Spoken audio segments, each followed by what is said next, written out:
दोस्तों कैसे हैं आप। उम्मीद करता हूँ आप सभी अच्छे होंगे और आप सभी की तैयारी बहुत ही अच्छा चल रहा होगा। देखिए, सफलता एक दिन में नहीं मिलती है, लेकिन एक दिन ज़रूर मिलती है। तो जितने भी बच्चे मेहनत करेंगे उनका तो सिलेक्शन होगा ही।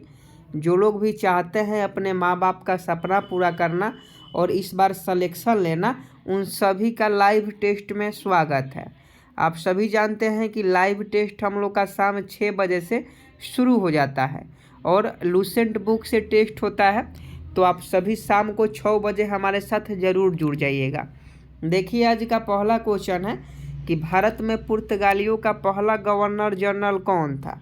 1 नंबर प्रश्न है, सभी प्रश्न लूसेंट के होंगे, तो आप सभी सावधानीपूर्वक सही सही जवाब बताइए कि भारत में पुर्तगालियों का पहला गवर्नर कौन था। तो अगर डी अल्मीडा बता रहे हैं तो आपका बिल्कुल राइट आंसर हो जाएगा। डी अल्मीडा जो है भारत में पुर्तगालियों का पहला गवर्नर था। तो 1 का ऑप्शन सी सही जवाब हो जाएगा। नेक्स्ट प्रश्न 2 का सही सही जवाब बताएं कि निम्नलिखित में से किस सिख गुरु ने अमृतसर की आधारशिला रखी थी। 2 का सही सही जवाब बताएं कि निम्नलिखित में से किस सिख गुरु ने अमृतसर की आधारशिला रखी थी। तो देखिए, 2 का अगर आप ऑप्शन भी गुरु रामदास बता रहे हैं तो आपका बिल्कुल राइट आंसर हो जाएगा। गुरु रामदास ने अमृतसर की आधारशिला रखी थी। तो आधारशिला, अमृतसर शहर की स्थापना या आधारशिला किसने रखी? गुरु रामदास ने रखी। तो 2 का ऑप्शन भी सही जवाब हो जाएगा। नेक्स्ट प्रश्न 3 का सही सही जवाब बताएं कि सिखों के धार्मिक स्थलों में से निम्न में कौन सा स्थान भारत में नहीं है। फटाफट इस प्रश्न का सही सही जवाब बताएं कि 3 का सही सही जवाब क्या हो जाएगा। तो देखिए, नाना काना साहिब जो है भारत में नहीं है, तो इसका सही जवाब ऑप्शन ए हो जाएगा। क्वेश्चन पूछता है कि सिखों के धार्मिक स्थलों में निम्न में कौन सा स्थान भारत में नहीं है, तो नाना काना साहिब नहीं है। नेक्स्ट प्रश्न 4 का सही सही जवाब बताएं कि किस बादशाह के अंतर्गत मुगल सेना में सर्वाधिक हिंदू सेनापति थे। 4 का सही सही जवाब बताएं। कतई जह प्रश्न बहुत ज़्यादा इम्पोर्टेंट है। सभी क्वेश्चन लूसेंट बुक से है, तो फटाफट कमेंट बॉक्स में छाप दीजिए। देखिए, अगर आप औरंगजेब बता रहे हैं तो आपका बिल्कुल राइट आंसर है। औरंगजेब मुगल सेना में सर्वाधिक हिंदू सेनापति थे। तो ऑप्शन डी औरंगजेब अगर आप बता रहे हैं 4 का, तो बिल्कुल करेक्ट आंसर है। आगे देखिए, 5 नंबर की 1420 ईस्वी में विजयनगर साम्राज्य में आने वाले इटली के यात्री का क्या नाम था। ध्यान से क्वेश्चन पढ़िएगा कि 1420 ईस्वी में विजयनगर साम्राज्य में आने वाले इटली के यात्री का नाम क्या था। तो 5 का ऑप्शन डी सही जवाब हो जाएगा। यहाँ देख लीजिए, Niccolo de Conti. Niccolo de Conti 5 का बिल्कुल करेक्ट आंसर हो जाएगा। अगला प्रश्न 6 नंबर है कि तालिकोटा का युद्ध कब हुआ था। 6 का सही सही जवाब बताएं कि तालिकोटा का युद्ध कब हुआ था। देखिए, अगर आप 1565 ईस्वी में बता रहे हैं तो आपका बिल्कुल करेक्ट आंसर है। 1565 ईस्वी आपका बिल्कुल सही जवाब है। तालिकोटा का युद्ध कब हुआ था, तो 1565 ईस्वी में हुआ था। नेक्स्ट प्रश्न का सही सही जवाब बताएं। 7 नंबर की 6ठी शताब्दी ईसा पूर्व के 16 महाजनपदों के विषय में। 6ठी शताब्दी ईसा पूर्व के 16 महाजनपदों के विषय में निम्नलिखित में से किस बौद्ध ग्रंथ में सूचना मिलती है। देखिए, 16 महाजनपद जो है उसकी सूचना अगुंतर निकाय में मिलती है। लूसेंट का क्वेश्चन है, बिहार दरोगा में बहुत बार पूछा गया है कि 6ठी शताब्दी ईसा पूर्व के 16 महाजनपदों के विषय में किस बौद्ध ग्रंथ में सूचना मिलती है, तो अगुंतर निकाय में मिलती है। आगे देखिए, मौर्य काल में सीता से तात्पर्य है। फटाफट 8 का सही सही जवाब बताएं कि मौर्य काल में सीता से क्या तात्पर्य है। तो देखिए, इसका जो तात्पर्य है राजकीय भूमि से प्राप्त है। मौर्य काल में जो राजकीय भूमि से आय प्राप्त होती थी उसे सीता कहा जाता था। आगे देखिए, 9 नंबर कि अशोक के निम्न में से किस शिलालेख में 1 ग्राम के भूराजस्व में रियायत का उल्लेख है। फटाफट 9 का सही सही जवाब बताएं कि अशोक के निम्न में से किस शिलालेख में 1 ग्राम के भूराजस्व में रियायत का उल्लेख है। तो 9 का अगर आप लुम्बिनी का स्तंभ लेख बता रहे हैं जहां महात्मा बुद्ध का जन्म हुआ था, तो इसका सही जवाब ऑप्शन ए हो जाएगा। लुम्बिनी नेपाल में है। नेक्स्ट प्रश्न का सही जवाब बताएं। अशोक के अधिकांश लेख प्राकृत भाषा में है, क्योंकि यह 10 का सही जवाब बताएं। तो देखिए अशोक के अधिकांश लेख प्राकृत भाषा में है क्योंकि अधिकांश लोगों द्वारा समझी जाती थी। पहले प्राकृत भाषा अधिकांश लोगों के द्वारा समझी जाती थी, इसीलिए अशोक का जो भी अभिलेख है वह प्राकृत भाषा में है। नेक्स्ट प्रश्न का सही जवाब बताएं। सुपरनोवा है, क्वेश्चन पूछा जाता है। देखिए लूसेंट का क्वेश्चन है तो शेयर भी करते रहें, PDF आपको टेलीग्राम पर मिल जाएगा। 11 का सही जवाब बताएं कि सुपरनोवा है। तो सुपरनोवा जो है एक मृतप्राय तारा है। क्वेश्चन पूछा जाता है कि सुपरनोवा क्या है, तो सुपरनोवा जो है एक मृतप्राय तारा है। नेक्स्ट प्रश्न का सही जवाब बताएं कि निम्नलिखित में से कौन संसार की सबसे लंबी पोतवाहक नहर है। क्वेश्चन पूछा जाता है। 12 का सही जवाब बताएं कि निम्नलिखित में से कौन संसार की सबसे पोतवाहक नहर है। तो ये आपका स्वेज नहर है। स्वेज नहर जो है वह संसार का सबसे पोतवाहक नहर है। आगे देखिए निम्नलिखित में कौन सी एक उष्णकटिबंधीय सवाना प्रदेश की जलवायु की मुख्य विशेषता है। 13 का सही जवाब बताएं कि निम्नलिखित में से कौन सी एक उष्णकटिबंधीय सवाना प्रदेश की जलवायु का मुख्य उदाहरण है। तो इसका सही जवाब ऑप्शन डी हो जाएगा, निश्चित शुष्क तथा आर्द्र ऋतु। ये जो है सवाना प्रदेश की जलवायु की प्रमुख विशेषता है उष्णकटिबंधीय का, तो निश्चित शुष्क तथा आर्द्र ऋतु आपका बिल्कुल करेक्ट आंसर हो जाएगा। अगला प्रश्न का सही जवाब बताएं। निम्नलिखित में से कौन सा शहर किसी देश की राजधानी नहीं है। फटाफट कमेंट बॉक्स में बताएं कि निम्नलिखित में कौन सी शहर किसी देश की राजधानी नहीं है। तो देखिए कैनबेरा तो ऑस्ट्रेलिया की राजधानी है, तो ये बिल्कुल होगा। तो 14 का देख लीजिए, वेलिंगटन भी राजधानी है, रियाद भी राजधानी, लेकिन सिडनी जो होता है, सिडनी का नाम आप सभी सुने होंगे, सिडनी किसी भी देश का राजधानी नहीं है। तो ऑप्शन बी सही जवाब हो जाएगा। आगे देखिए 15 नंबर कि संयुक्त राज्य अमेरिका के मध्य मैदानों पर चिनूक हवाओं का प्रभाव पड़ता है। 15 का सही जवाब बताएं कि संयुक्त राज्य अमेरिका के मध्य मैदानों पर चिनूक हवाओं का क्या प्रभाव पड़ता है। तो ये आपका ऑप्शन है, जाड़े का तापमान बढ़ जाता है। चिनूक हवाओं से जाड़े का तापमान बढ़ जाता है, तो ऑप्शन है 15 का सही जवाब हो जाएगा। नेक्स्ट प्रश्न देख लीजिए 16 नंबर, आटाकामा रेगिस्तान कहाँ पर है। क्वेश्चन पूछा जाता है कि आटाकामा रेगिस्तान कहाँ पर है। तो ये आपका दक्षिणी अमेरिका में है। दक्षिणी अमेरिका में आटाकामा रेगिस्तान है। आगे देखिए कि नर्मदा घाटी का उदाहरण है। 17 का सही जवाब बताएं। नर्मदा घाटी का उदाहरण है। तो देखिए नर्मदा घाटी का जो उदाहरण है वह भ्रंश घाटी है। नर्मदा घाटी का उदाहरण कौन सा है, तो भ्रंश घाटी है। तो 17 का ऑप्शन भी बिल्कुल राइट आंसर हो जाएगा। 18 नंबर क्वेश्चन का सही जवाब बताएं। निम्न पर्वतों में से कौन टर्शियरी पर्वतीकरण का परिणाम नहीं है। 18 का सही जवाब बताएं कि निम्न पर्वतों में से कौन टर्शियरी पर्वतीकरण का परिणाम नहीं है। तो ये आपका अपलेशियन है। अपलेशियन जो है टर्शियरी पर्वतीकरण का परिणाम नहीं है। तो 18 का ऑप्शन भी सही जवाब हो जाएगा। आगे देखिए, भारतीय संविधान के किस अनुच्छेद में राज्य को ग्राम पंचायत के संगठन का निर्देश दिया गया है। तो 19 का सही जवाब बताएं कि 19 का सही जवाब क्या होगा। भारतीय संविधान के किस अनुच्छेद में राज्य को ग्राम पंचायत के संगठन का निर्देश दिया है। तो यह अनुच्छेद 40, आर्टिकल 40 पूछता है कि ग्राम पंचायत किससे संबंधित है। तो आर्टिकल 40 से संबंधित है। कल सुबह, आज ही सुबह वाला क्लास में आपको करवाए हैं। आगे देखिए, संविधान के किस अनुसूची में केंद्र और केंद्र और राज्य के मध्य शक्तियों का विभाजन किया गया है। फटाफट भी इसका सही जवाब बताएंगे कि संविधान के किस अनुच्छेद में केंद्र और राज्य के मध्य शक्तियों का विभाजन किया गया है। तो ये आपका 7वीं अनुसूची हो जाएगा। 7वीं अनुसूची में केंद्र और राज्य के मध्य शक्तियों का विभाजन किया गया है। 21 नंबर क्वेश्चन का सही जवाब बता।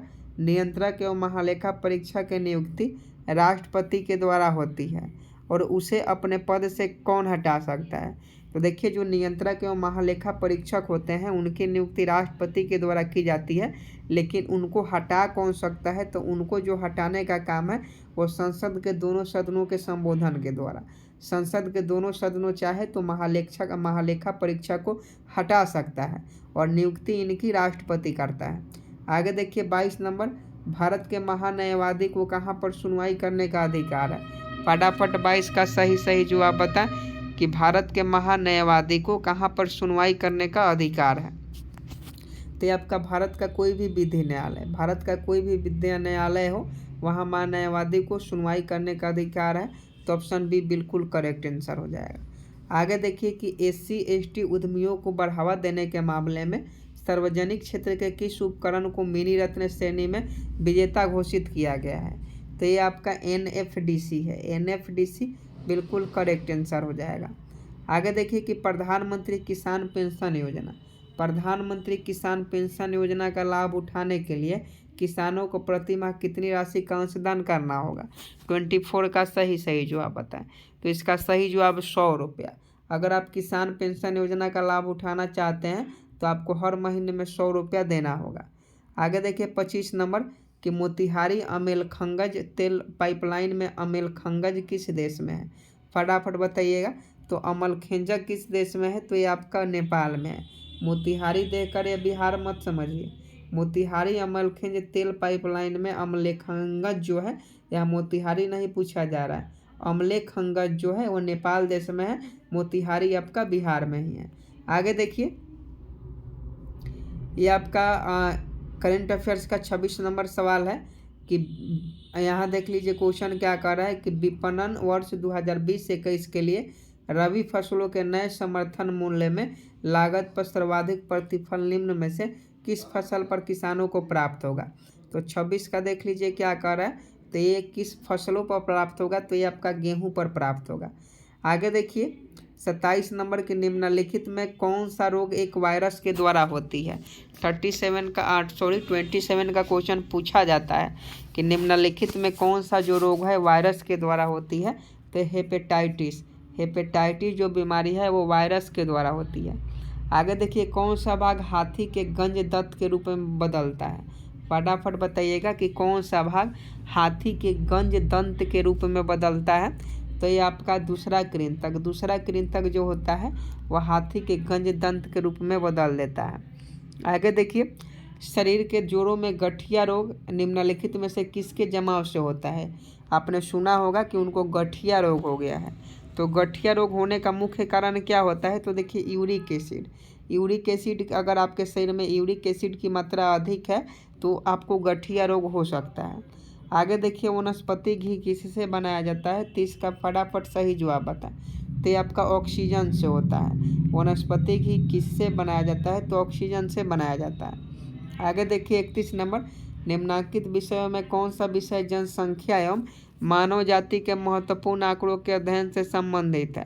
तो 31 का देख लीजिए ये जो अध्ययन से किसके अध्ययन से संबंधित है, तो जनांकिकी के अध्ययन से संबंधित है।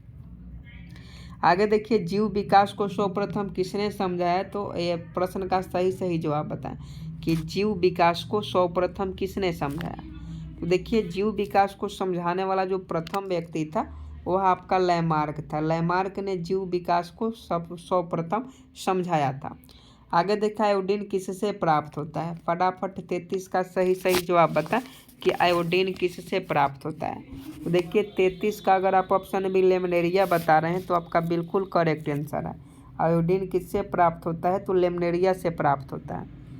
आगे देखिए 34 नंबर की एक अवतल दर्पण द्वारा बना एक प्रतिबिंब आभासी सीधा और वस्तु से बड़ा होता है, वस्तु का स्थान कहाँ होना चाहिए। तो फटाफट बताइए कि एक अवतल दर्पण से बना प्रतिबिंब आभासी होता है, सीधा है, वस्तु से बड़ा है, तो वस्तु का स्थान कहाँ होना चाहिए। तो वस्तु का स्थान जो होना चाहिए ध्रुव और मुख्य केंद्र के बीच होना चाहिए। ध्रुव और मुख्य केंद्र के बीच में वस्तु होना चाहिए, तभी इसका जो दर्पण होगा अवतल दर्पण उसमें आभासी सीधा और वस्तु से बड़ा प्रतिबिंब बनेगा। आगे देखिए एक वायुयान की ध्वनि सामान्यता होती है। तो एक वायुयान की जो ध्वनि होती है वो 100 डेसिबल होती है। 100 डेसिबल के बराबर एक वायुयान की ध्वनि होती है। देखते हैं कि ऊपर भी उड़ता है तो नीचे आवाज़ सुनाई देता है, तो वायुयान उड़ता है तो आवाज़ बहुत ज़्यादा करता है। आगे देखिएगा, सूर्य से आने वाले हानिकारक पराबैंगनी विकिरण निम्न में से किसका कारण हो सकता है। तो देखिए, सूर्य से जो पराबैंगनी किरणें आती है जो ओजोन परत रोकता है, अगर ओजोन परत नहीं रहे वो हमारे शरीर पर पड़े तो त्वचा का कैंसर होता है। तो ऑप्शन डी त्वचा का कैंसर आपका बिल्कुल करेक्ट आंसर हो जाएगा। 37 देख लीजिए कि निम्नलिखित में कौन सही सुमेलित नहीं है। तो सबसे पहले यहाँ जो सुमेलित है उसको छाटेंगे हम लोग। तो बांदीपुर राष्ट्रीय उद्यान का है, तो देखिए बांदीपुर कर्नाटक में है, बिल्कुल सही है। मानस वन्य जीव अभ्यारण्य ये भी असम में है। पेरियार वन्य जीव अभ्यारण्य ये केरल में है, लेकिन सिमलीपाल राष्ट्रीय उद्यान मध्य प्रदेश में नहीं है। सिमलीपाल राष्ट्रीय उद्यान मध्य प्रदेश में नहीं है, तो 37 का ऑप्शन डी सही जवाब हो जाएगा। आगे भी देख लीजिए कि निम्नलिखित में कौन सा युग में सुमेलित नहीं है। एक साइड में बाघ आरक्षित क्षेत्र है, एक साइड में राज्य है, तो कौन सुमेलित नहीं है आपको बताना है। तो सबसे पहले यहाँ देख लीजिए, यही सुमेलित नहीं है क्योंकि बुक्सा बिहार में है ही नहीं, तो ये आपका बिल्कुल सही हो जाएगा। दम्फा मिजोरम में है, नमेरी असम में है, नामदफा अरुणाचल प्रदेश में, तीनों याद रखिएगा। आगे देखिए, भारत में धारणीय विकास के दृष्टिकोण से विद्युत उत्पादन का सबसे अच्छा स्रोत कौन सा है। तो ये आपका जल विद्युत है। भारत में जो भी विद्युत उत्पादन होता है वह जल विद्युत से होता है। आगे देखिए, नीचे 4 ऊर्जा फसलों के नाम दिए गए हैं, इनमें से किस एक की खेती इथेनॉल के लिए की जा सकती है। तो देखिए, मक्का जो होता है, मक्का की खेती इथेनॉल प्राप्त करने के लिए किया जा सकता है, तो 40 का ऑप्शन भी सही जवाब हो जाएगा। आगे देखिए, फरवरी से जून 2020 तक के लिए नीति आयोग द्वारा आकांक्षात्मक जिलों की रैंकिंग जारी की गई है। इसमें शीर्ष पर कौन सा जिला है। तो देखिए, फरवरी से जून 2020 के पूछ रहा है, तो इसका सही जवाब बीजापुर हो जाएगा। नेक्स्ट प्रश्न का सही जवाब बताएंगे कि भारत सरकार किस संगठन के सहयोग से चंबल के बीहरों को कृषि योग्य भूमि में बदलने की योजना बना रही है। तो ये जो है ये विश्व बैंक यानी वर्ल्ड बैंक, जिसका मुख्यालय वाशिंगटन DC में है, इसके सहयोग से चंबल के बीहरों की जो कृषि योग्य भूमि है उसको बदलने की योजना बनाई जा रही है। आगे देखिए, किस भारतीय ने 30 सेकंड में रस्सी कूदकर गिनीज बुक ऑफ रिकॉर्ड में अपना नाम दर्ज कराया।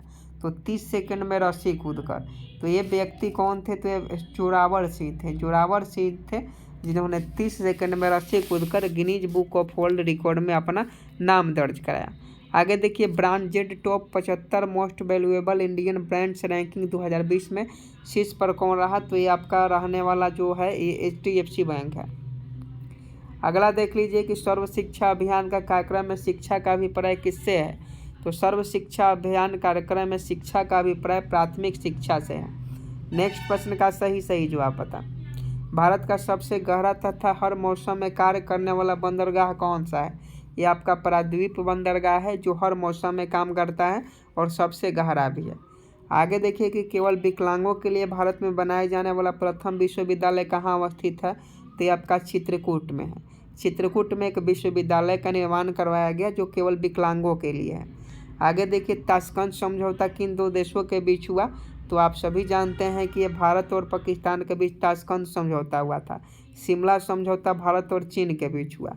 आगे देखिए 50 नंबर, और यह होमवर्क का क्वेश्चन है, सभी लोग होमवर्क में करके आएंगे कि वैट चालू करने वाला पहला राज्य कौन सा है। 50 का सही जवाब बताएं कि वैट चालू करने वाला पहला राज्य कौन सा है। फटाफट ये होमवर्क का क्वेश्चन है। और देखिए 50 लूसेंट क्वेश्चन में से इसमें करंट अफेयर्स के भी क्वेश्चन शामिल थे। तो 50 लूसेंट क्वेश्चन में से आपने कितने क्वेश्चन को सही किया आप कमेंट बॉक्स में ज़रूर बताएंगे। और देखिए अगर डेली आप क्लास लेना चाहते हैं, चाहे आप किसी भी कॉम्पिटिटिव एग्जाम की तैयारी करें, तो आप चैनल को सब्सक्राइब कर बेल आइकन को प्रेस जरूर कर लीजिएगा। और हमारा यह छोटा सा प्रयास कैसा लगा कमेंट बॉक्स में बताएं। जय हिंद, जय भारत।